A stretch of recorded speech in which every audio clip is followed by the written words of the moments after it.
మన దేశం ముందున్నటువంటి సవాల్ ఏంటంటే ఈరోజు ప్రపంచంలో భారతదేశముని దెబ్బ కొట్టగలిగే శక్తి ఏ దేశానికి లేదు, భారతీయుడికి మాత్రమే ఉంది.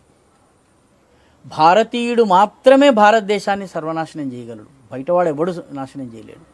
కాబట్టి సగటు భారతీయుల్లో ఉన్నటువంటి ఇప్పుడు వచ్చినటువంటి పహల్గాం ఆ సంఘటన తరువాత వచ్చినటువంటి దేశభక్తిని పాలపొంగులాగా కానివ్వకుండా దీనికి ఒక శాశ్వతత్వం ఇవ్వటం. ఈ దేశంలో యువకుడు ఉన్నాడు, డ్రోన్స్ తయారు చేస్తున్నాడు. నేను తయారు చేసే చిన్న డ్రోన్లో పేలోడ్ పెట్టి ఒక ప్లేస్లో పేల్చగలిగేటటువంటి సామర్థ్యాన్ని ఇవ్వగలనా? ఇటు పొలంలో ఎరువులు చల్లగలగాలి, అవసరమైతే అదే డ్రోన్లో బాంబు నేను ఫిట్ చేసి పాకిస్తాన్ మీద పంపగలనా?